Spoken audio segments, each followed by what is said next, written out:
Bonjour les amis, c'est moi Lou, votre expert Playmobil qui vous invite à découvrir un nouvel unboxing. Aujourd'hui direction le Far West avec la gamme Playmobil Plus du Western, disponible uniquement sur le site officiel.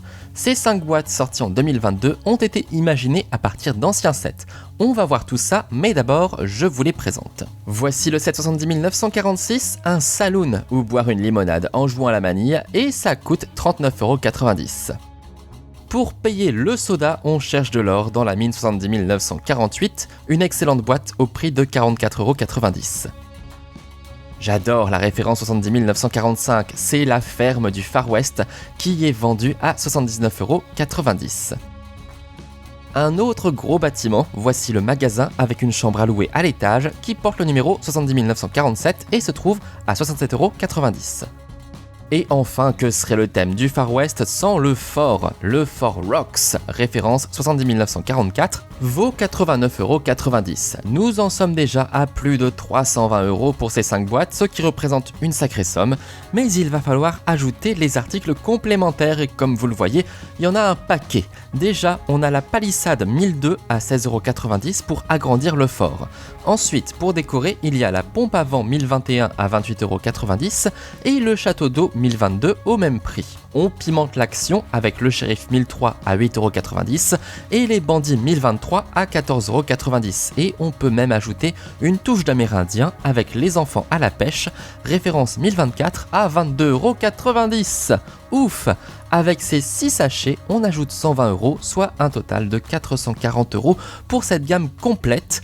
Oui, on est carrément au-dessus du double d'une gamme classique, mais on est dans un thème d'exception et vous allez voir pourquoi. Mais d'abord, on se lance tout de suite dans le montage du Fort Rocks. Alors, c'est un fort en System X, comme vous pouvez le voir, et c'est même une reprise quasi à l'identique du Fort Eagle de 1998 qui portait la référence 3023. Le bâtiment est en tout cas exactement le même, mais l'on retrouve toutefois un peu plus d'accessoires, et ça, c'est une bonne nouvelle. En réalité, toute la gamme est constituée de reprises d'anciens sets avec parfois plus ou moins d'adaptations pour un résultat que je trouve quand même assez incroyable et surtout ultra fourni. 11 références en comptant les articles complémentaires, c'est pas rien. En plus, ça fait longtemps que les amoureux du western réclamaient de nouveaux sets. Playmobil a exaucé le souhait, même si c'est grâce au service Playmobil Plus, c'est-à-dire les articles disponibles uniquement sur le site officiel. Il faut dire que même si le Far West est présent depuis le tout début de Playmobil en 1974, c'est tout de même passé de mode et donc moins présent dans l'univers des enfants d'aujourd'hui. Bon, l'important c'est d'avoir un nouveau thème. Concernant ce Fort Rocks, il me paraît un peu plus grand que le Fort Brave 5245 qui était le dernier fort Playmobil sorti officiellement. C'était il y a déjà 10 ans, en 2012. Grâce au System X, la construction est facile et rapide, et plus je refais des bâtiments avec cette méthode d'assemblage, plus je me dis que c'est peut-être ce que Playmobil a fait de mieux. Franchement, ça s'emboîte super facilement, c'est solide, il y a presque que des qualités, quand il n'y a pas des trous en trop au sol. Comme vous le voyez, le Fort Rocks est constitué d'un bâtiment principal, le quartier général,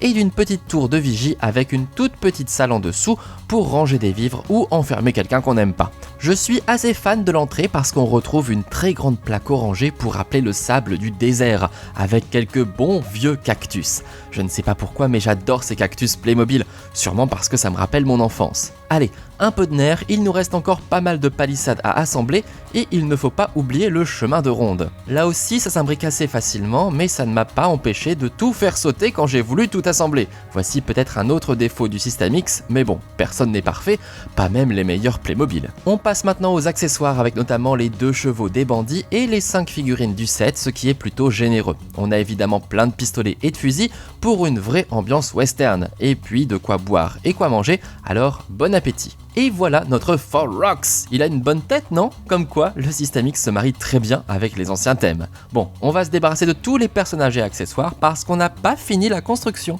En effet, c'est peut-être un petit peu petit, non? On va faire de la place en ajoutant l'extension 1002. Il s'agit de 2 morceaux de palissade supplémentaires et vous pouvez bien sûr en ajouter autant que vous voulez. Avec ça, vous pouvez carrément vous faire un fort géant. Mais déjà, avec une seule extension, on voit bien la différence, et l'on peut bien évidemment agrandir le fort dans le sens de la largeur ou de la longueur, c'est comme on veut. C'est ça la magie System X, c'est hyper modulable. Allez, on ne perd pas une seconde et on continue la construction de ce thème parce qu'avec 11 références, on a du pain sur la planche. Je vais donc maintenant m'attaquer à la mine d'or, inspirée du set 5246 de 2012, qui date donc de la dernière gamme western Playmobil sortie en magasin. J'ai été ultra fan de ce set à l'époque, donc je suis vraiment super heureux de le retrouver. Il y a plein d'interactions, c'est joli et c'est bien fait, et en plus je trouve cette boîte pas trop chère. J'avais déjà bien aimé la toute première mine d'or Playmobil, la boîte 3802, sortie en 1994. Franchement, c'est exactement le genre de set qu'il faut pour créer un super décor. Et en plus, on a beaucoup d'accessoires, à commencer bien sûr par les fameuses pépites d'or, mais aussi tout le matériel pour la mine, des pelles, des pioches et même des explosifs. Ah bah ça, c'est de la dynamite. Et évidemment, vous pouvez compter sur moi pour vous faire une démonstration de chaque interaction plus tard dans la vidéo, donc restez bien. Je suis sûr que vous aussi, vous allez craquer. On passe à la suite avec le magasin. Alors ce bâtiment, vous le connaissez sûrement. En tout cas, moi, je le connais car je l'avais quand j'étais petit. Enfin, plus précisément, j'avais la boîte 3770, c'est-à-dire la gare du cultissime train western Playmobil.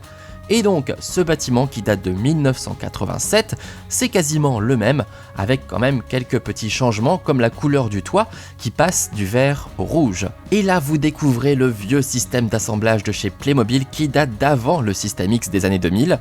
Voici donc le système d'encastrement steak.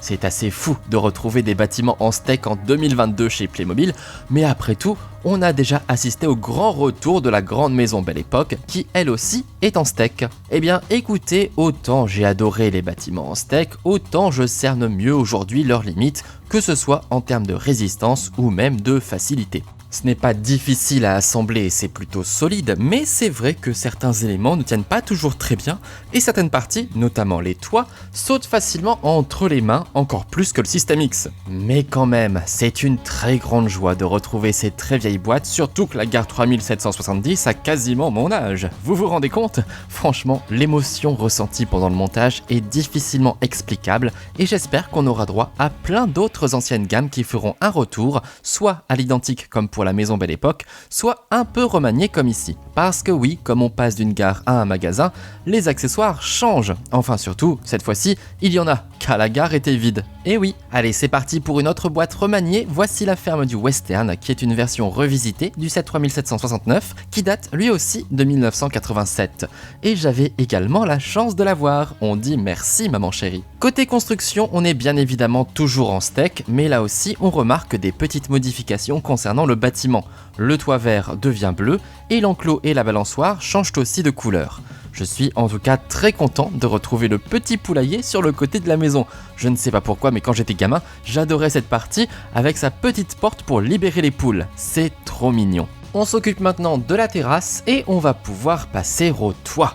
Alors, je vous parlais juste avant des problèmes du système de construction et justement, j'en ai eu avec le toit de ma ferme. Impossible d'encastrer certains éléments, même en bataillant. Je ne sais pas exactement d'où vient le problème, mais j'ai certainement eu une pièce mal moulée. Bref, c'est un peu dommage. Au bout de 10 minutes, j'ai abandonné et j'ai réussi à le poser tant bien que mal en laissant les murs s'écarter un bon coup. Bref. Du côté du mobilier, là aussi, on a eu droit à un petit renouveau. On retrouve la même table, les mêmes chaises et le même grand vaisselier rustique, mais on a droit à de nouveaux lits par exemple. Les poules ont également été remplacées par leur version plus moderne et on a plein de petits accessoires à côté. On adore. Allez, direction maintenant le Saloon. Cette fois-ci, on a repris un set de 1994, le Saloon 3787. Décidément, avec cette gamme de western, on voyage doublement dans le temps, dans l'histoire des États-Unis et dans l'histoire de Playmobil. On retrouve un encastrement en steak, mais plus basique, et un peu inspiré des méthodes de construction Playmobil des premiers bâtiments western des années 70. Le résultat est en tout cas très stylé et j'aime beaucoup les couleurs utilisées. Les accessoires sont également plus généreux, avec un bar rempli de bouteilles de tailles et de couleurs différentes, une table où jouer aux cartes et même un piano pour mettre l'ambiance. On va passer de bons moments ici, moi je vous le dis. On a fini avec les boîtes, on continue avec les articles en sachet et on commence d'abord par le château d'eau. Ces grands réservoirs servaient à alimenter les locomotives à vapeur, mais bon, comme vous le savez, il n'y a malheureusement plus de trains Playmobil depuis le rachat de leur partenaire LGB. C'est triste! on a quand même ce réservoir adapté de la référence 3766 de 1987. C'est surtout la couleur qui change, il était jaune, le voici désormais rouge sombre. En tout cas, on peut toujours le remplir. On passe à la suite avec la pompe à vent, une éolienne qui sert donc à pomper de l'eau. Et vous allez pas me croire, mais la première version, référence 3765, était sortie en 1987. Décidément, quelle année! Allez, on change d'époque avec une adaptation du 75252 de 2012, une très jolie boîte où des enfants amérindiens partent à la pêche et rencontrent plein d'animaux sauvages. Moins mignon, mais tout aussi intéressant, voici désormais les bandits. C'est le 75250 de 2012 amélioré. Tout est presque pareil, même les figurines, à 2 ou 3 couleurs près, mais on trouve surtout quelques accessoires en plus. Et on finit par la nouvelle version du Sheriff 5251 de 2012, là aussi avec des couleurs modifiées. Et voici donc ce très gros thème Playmobil Plus du western terminé. 11 références si on compte celles en boîte et en sachet, et beaucoup de bâtiments. Clairement une des gammes les plus fournies et pour le coup très réussies. Avec tout ça, il y a de quoi se faire une très belle ville du Far West et imaginer plein d'histoires différentes. Qu'est-ce que vous aimeriez raconter entre les bandits qui rôdent près du fort, les aventures à la mine, la vie de tous les jours à la ville et le travail à la ferme, c'est vraiment varié. On va justement commencer par découvrir la ville et notamment son plus grand bâtiment. Donc, comme je vous l'expliquais, ça en 1987, c'était une gare. Et maintenant, comme le panneau l'indique, il s'agit d'un magasin. Regardons d'abord le rez-de-chaussée qui est surélevé comme la plupart des vieux bâtiments du western Playmobil. Ça crée un style. On a un écriteau qui donne les horaires d'ouverture, de 6h du matin à 8h du soir. 6h du matin, sérieusement? Mais qui va faire ses courses à 6h du mat? Faut être zinzin, non? Notre magasin vend des fusils rangés dans ce petit râtelier décoré et je vais vous le montrer de plus près. Bon, si on veut vendre les armes, il va falloir faire sauter la protection. J'en profite pour vous montrer ce très joli fusil avec ses motifs. Il est vraiment très bien fait. C'est pas parce qu'on est armé qu'on ne peut pas l'être avec style. Puis bon, tant que c'est un jouet après tout, allez, on range tout ça et on remet le râtelier en place. Je remettrai le verrou après. Maintenant, on va voir ce qui se passe à l'intérieur du magasin. Alors ça, c'est très fréquent avec les vieux bâtiments steak Playmobil, mais en gros, on ne voit rien. Ok, c'est ouvert à l'arrière, mais il n'y a pas beaucoup de lumière qui rentre, même si on ouvre la porte. Bon, c'est pas très grave, il suffit de tout sortir. Beaucoup d'espace à l'intérieur, mais pas beaucoup de meubles au final. On a simplement un comptoir décoré sur lequel est posée une très belle caisse enregistreuse à l'ancienne, et surtout, on a un meuble tout droit tiré du salon de la maison Belle Époque, où l'on trouve plein de produits différents. On vend de tout. Et on peut même louer une chambre. Ça se passe à l'étage, donc je vous propose d'aller voir là-haut ce qu'il en retourne. Bonjour Jean-Thierry. Tant que je suis à l'étage, j'en profite pour vous montrer au passage ces fenêtres qu'on appelle fenêtres à guillotine et qui sont très répandues au Royaume-Uni et bien évidemment aux États-Unis. On ne peut ouvrir que la moitié de la fenêtre comme vous le voyez, mais elles étaient plus rapides et moins chères à produire à l'époque. Bon, et sinon, on voit notre petit studio, c'est cosy. Voici le mobilier à l'intérieur, un joli secrétaire qui nous vient lui aussi de la maison Belle Époque et dont on peut ouvrir les tiroirs et l'abattant pour écrire son courrier. Un lit basique, ainsi qu'une chaise et une table avec une petite nappe dessinée dessus. J'aime bien ce magasin et je suis très content de retrouver ce bâtiment si cher à mon enfance avec encore plus d'accessoires. Passons à un autre set chéri du petit loup que j'ai été, la ferme du Far West. Ne vous étonnez pas si c'est mal enclenché, c'est à cause du problème avec le toit dont je vous ai parlé lors du montage. Depuis, j'ai pu résoudre ça en remplaçant une pièce. On a Josiane qui se repose tranquillement dans son rocking chair. Bon, ça remue pas beaucoup, mais ça nous met dans l'ambiance. En face, on a le petit Louis qui lui aussi veut s'amuser. Et pour lui, c'est donc la super balançoire qui franchement fonctionne trop bien. On peut laisser une figurine se balancer super longtemps pour le kiff. Il y a même un petit côté hypnotique, et puis ça nous rappelle tous notre enfance, hein. C'est aussi pour ça que c'est un thème particulier. Bref, on va suivre Jean Paupiette, il nous invite à l'intérieur de la ferme. Bon, c'est pas forcément plus clair que dans le magasin, mais on a là aussi une porte à l'arrière. Pour mieux voir, j'ai la solution, on va tout simplement retirer le toit. Voilà, j'adore ce genre de vue, ça change un peu. D'un côté, on a le coin salle à manger, avec le meuble où sont rangés les couverts, les assiettes, les verres, tout ça. Et de l'autre, deux lits, un grand et un petit, pour toute la famille. Alors, si on retourne dehors, on remarque qu'il y a un gros poulailler sur le côté de la maison. J'adore! On peut voir ce qui se passe à l'intérieur grâce à l'ouverture dans le mur, tandis que les clickies peuvent y entrer par la porte sur le côté et les poules peuvent sortir grâce à la trappe. Il n'y a plus ensuite qu'à descendre le long de la rampe. C'est trop mignon. Regardez comme elles sont bien dans leur maison, mes petites poupoules. On va pouvoir ramasser les œufs. On a également un enclos pour notre cheval. Allez, mange ta pomme, mon gaillard. Bon, c'est vraiment une très jolie pièce, mais je suis assez étonné de la différence de prix avec le magasin. La ferme est en effet 12 € plus chère, alors que le contenu me paraît similaire.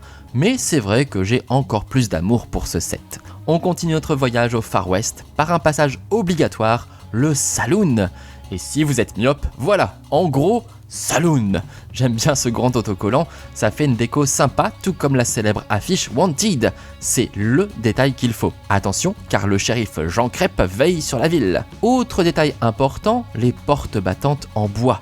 Ça, c'est complètement dans l'esprit saloon. Attention, on plaisante pas avec Marie-Geneviève, l'aventurière la plus intrépide de l'Ouest. On regarde ce qui se passe à l'intérieur du saloon, où il y a l'air d'avoir une bonne ambiance. Vous vous en doutez, il y a un bar. J'adore le mobilier d'ailleurs. Il met bien en valeur la quantité de bouteilles, de tailles, de couleurs et de formes différentes qu'on a. On a aussi une table pour pouvoir jouer aux cartes. Alors, qui est en train de gagner? J'espère que ça ne triche pas, hein? Et puis dans le coin, pour assurer l'ambiance, on a même un piano. Lui aussi, il nous vient de la gamme Belle Époque. Comme quoi, très sympa en tout cas ce saloon. J'aime beaucoup cette grande fenêtre sur le côté d'ailleurs, et les couleurs du bâtiment sont bien choisies. On va faire un petit tour maintenant autour du moulin à vent qui évidemment réagit au vent. La structure supérieure peut tourner à 180 degrés et pendant qu'elle tourne, elle fait tourner l'axe central de la pompe. Bon, c'est pas censé marcher comme ça, mais c'est l'intention qui compte. Et puis on peut toujours s'amuser sur le moulin, pas vrai Jean-Philibert? Ah dada sur mon moulin, comme on dit. Et c'est parti pour le tournis. Autour maintenant du grand réservoir d'eau qui n'a pas droit à son train du western, hélas. Je trouve la structure vraiment très belle. J'aime bien l'idée d'avoir un bâtiment aussi réaliste et bien réalisé. On peut même ouvrir la petite trappe sur le toit, mais ça ne suffira pas à voir ce qu'il y a à l'intérieur. Donc on va ouvrir ça. Et là, on découvre donc le réservoir que l'on va pouvoir remplir. Le fond est incliné, cela permet de mettre quand même un peu moins d'eau parce que l'eau est une ressource précieuse. Vous le savez, surtout en ce moment et encore plus demain. Ça y est. On a rempli le réservoir, on va pouvoir lui remettre son petit chapeau et refermer la trappe. On est prêt pour la démonstration que vous attendez tous. Il faut lever ce manche, mais parfois ça coince un peu en haut à cause du fil. Allez, j'appuie directement et là, surprise, l'eau ne veut même pas couler droit juste pour m'embêter.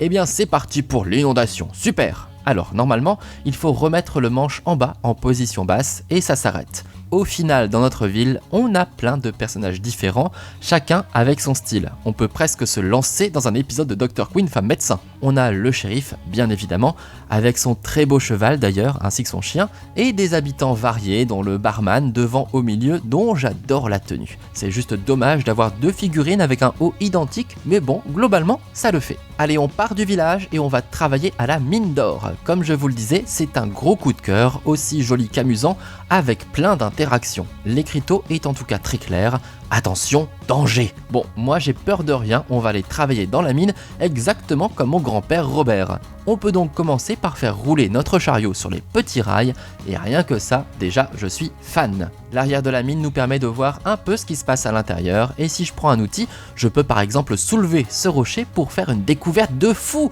Une énorme pépite plus grosse qu'une crotte de dinosaure! Je pense qu'avec ça, on va pouvoir payer le chauffage cet hiver, c'est parfait. On peut également sortir la pioche pour attaquer les rochers de la mine et voir ce que l'on trouve à l'intérieur. Je vais attraper ce rocher et je vais vous l'ouvrir comme j'ouvrirai un œuf Kinder et à l'intérieur, c'est la surprise, pas de jouets mais encore des pépites. C'est encore mieux que jouer au loto, ici on gagne à tous les coups. Bon, je vous rassure, Playmobil ne met pas de vrais morceaux d'or dans ses boîtes, hein. On reste calme.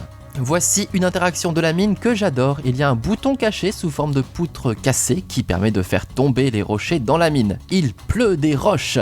Ah ça, on vous avait prévenu, c'est dangereux ici. Plutôt bien pour créer des histoires, non? Pas de panique, le mécanisme se réenclenche très facilement et on n'a plus ensuite qu'à remettre les rochers pour recommencer. C'est simple, mais très ingénieux. Et si on veut faire tomber d'autres rochers, il y en a aussi dehors. C'est la fête. Allez, maintenant on peut faire revenir le chariot de la mine, mais cette fois-ci il est rempli de pépites d'or. Il y a des poignées sur le côté du chariot, permettant de l'ouvrir et ainsi déverser tous les trésors qu'il transporte. Qui dit mine dit forcément explosif, parce qu'il faut bien explorer sous terre et créer des galeries pour trouver les gisements. On a tout ce qu'il faut sous ce petit appentis, et on a aussi plein d'outils dans la brouette. Ce pauvre âne doit même se balader avec 2 tonneaux d'explosifs.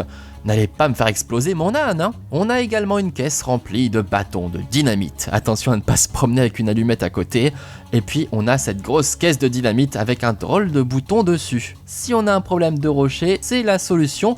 On appuie sur le bouton et paf! Problème résolu, les rochers ont été explosés. Après l'effort, le réconfort, nos mineurs peuvent bien faire une petite pause autour d'une bonne bouteille et d'un petit plat et on peut allumer la lanterne en plus. C'est idéal si on veut créer une petite ambiance sympa et puis si on éteint, la lumière vacillante apporte une super atmosphère. On a bien mangé, on a bien bu, merci petit Jésus et on peut s'amuser aux montagnes russes dans le chariot si on veut. Ça fait passer le temps. 3 figurines accompagnent le set, à vous d'imaginer leur histoire. On a aussi des animaux comme ce raton laveur espiègle ou encore ce sympathique blaireau, ce qui apporte encore plus de vie. Quelle superbe mine! Bah oui, elle a bonne mine! Vraiment, cette boîte était déjà incroyable à l'époque, ce serait dommage de passer à côté aujourd'hui. On continue notre balade près de cette jolie cascade où se rejoignent de nombreux animaux. Un pigargue à tête blanche à ne pas confondre avec les aigles, une chouette petite chouette à ne pas confondre avec les hiboux qui ont des sortes d'oreilles en plumes, différents petits lézards qui se baladent un peu partout, et même un très beau loup qui vit dans une petite caverne. Apparemment, c'est l'heure du déjeuner pour notre ami le loup, donc on va lui souhaiter un bon appétit. Je n'oublie pas non plus le castor qui est ici pour grignoter un arbre pour faire son petit barrage. Grâce à un petit mécanisme caché dans le tronc, on peut incliner et redresser l'arbre mort très facilement. 2 enfants amérindiens sont venus ici avec leur jolie tenue tissée par la tribu et ça nous ajoute aussi un nouvel animal, un poney. Bon, ce petit coin de nature est vraiment très joli et ça ajoute un vrai quelque chose au thème. Ça me paraît toujours important d'avoir des morceaux de paysage dans les gammes pour apporter de la décoration et là c'est vraiment réussi. Et d'ailleurs, regardez dans l'eau, il y a des poissons. Ça vous paraît bizarre ces trous? C'est normal. On trouve également dans la boîte ce long bâton qui nous permet en fait d'attraper très facilement les poissons. Hop, c'est pêché et on peut le mettre dans le seau. C'est assez marrant et plutôt bien pensé, c'est un peu le docteur Baboul de la pêche. On peut bien sûr remettre très facilement les poissons dans l'eau et ils sont assez souples pour tenir dans ces fentes arrondies. On continue notre petit voyage et on arrive cette fois-ci au repère des bandits. Attention! Au total, dans la gamme, on a 5 figurines associées à des bandits, dont une seule femme, notre Marie-Geneviève légendaire. J'aime beaucoup le personnage tout à droite avec son baluchon, c'est original. Le repère est assez simple, c'est une cachette où on trouve un feu de camp, des couverts et des explosifs là encore. Mais surtout, on a une caisse cachée derrière la plante. Et qu'est-ce qu'il y a à l'intérieur à votre avis? Bingo! Des pièces d'or, un beau trésor qu'il va falloir planquer si on ne veut pas se le faire piquer. Je vais le remettre à sa place, on verra si le shérif finit par trouver le poteau rose. Là aussi on a quelques animaux sauvages qui se baladent comme un dangereux scorpion, un serpent tout aussi noir qui tire la langue, et enfin une moufette. Attention, elle va nous gazer si on se méfie pas. J'en profite pour saluer la présence d'autres petits éléments de déco après la cascade qui nous permettent de retrouver ces fameux cactus saguaro qui me rappellent mon enfance. Non, je n'ai pas grandi dans le désert, mais j'ai grandi avec le désert Playmobil. Dernière étape de notre voyage, le fort, plus précisément le Fort Rocks. J'aime bien l'idée que chaque nouveau fort Playmobil ait son propre petit nom. Allez, je vous invite à entrer et pour ça, on va ouvrir les grandes portes. Une entrée décorée, ça aussi c'est super. Bon, si jamais quelqu'un veut attaquer le fort, on peut barrer les portes, ce qui les bloque, et il faut donc penser à retirer cette planche pour pouvoir ouvrir. Une bonne mesure de sécurité. Et une fois qu'on a franchi ces portes alors, qu'est-ce qu'on trouve dans le Fort Rocks ? Bonjour monsieur, eh bien on trouve notamment tout au fond le quartier général, Headquarters en anglais. Et oui, les unboxings c'est aussi des vidéos où on apprend des trucs. Bref, je vous fais visiter et je vous présente l'intérieur qui n'est pas très grand mais qui est suffisant. A noter que la plaque de base, en pure plaque Systemix à l'ancienne, contient des trous pas toujours très pratiques pour poser les meubles. Et les meubles justement, on a une table avec une nappe dessinée et de nombreux accessoires pour faire un bon repas. Franchement, du pain, de la charcute, du fromage, que demander de plus? Bah justement, on a plus dans un coin de la pièce, si besoin. Et puis de l'autre côté, une caisse pour ranger des affaires et un râtelier où ranger les fusils. Parce que oui, c'est un fort, et il faut bien se défendre. On peut d'ailleurs surveiller les environs grâce au chemin de ronde en hauteur. On a aussi une toute petite pièce dans un coin du fort qui peut servir de réserve par exemple. C'est pratique pour stocker les vivres au frais. Et juste au-dessus, c'est le poste d'observation. Alors, qu'est-ce qu'on voit Jean Paté? À la moindre menace, on souffle dans le corps pour avertir les collègues. Bon, on fait ce qu'on peut parce qu'on n'a que 3 soldats dont un général dans notre Fort Rocks, mais je suis sûr qu'ils sont super efficaces. Et puis, le fort est conçu pour bien se défendre. On a des ouvertures très fines dans la palissade pour pouvoir sortir les fusils tout en restant à l'abri. Attention, on va tirer. Je vous conseille de ne pas rester dans le coin. Il est sympa ce Fort Rocks, mais c'est vrai que l'intérieur est un peu vide. Ça aurait été bien d'avoir 1 ou 2 sets avec des soldats et d'autres types d'armes pour le compléter. Enfin, ça reste un thème vraiment très généreux. Quel plaisir de retrouver d'anciens sets aussi cultes, surtout la gare devenue magasin ainsi que la ferme, j'adore vraiment. Et c'est une gamme qui va ravir tous les anciens collectionneurs amoureux du Far West. Qu'est-ce qu'on peut espérer maintenant? De nouvelles boîtes pour ce thème bien sûr, le bureau du shérif, la banque, le ranch, l'école, le camp indien, il y a vraiment plein de super idées à faire revenir. Allez, on y croit et on croise les doigts pour les prochaines années. Comme toujours, je vous donne rendez-vous dans les commentaires pour donner votre avis. Vous en pensez quoi de ce Western Playmobil Plus? Et vous savez qu'il y a des centaines de vidéos Playmobil à voir sur ma chaîne, donc n'hésitez pas à aller y jeter un œil. Vous pouvez également me soutenir en likant et en partageant cette vidéo et vous abonner pour être sûr de ne pas manquer mes prochains contenus. A très bientôt, merci pour votre soutien, ciao.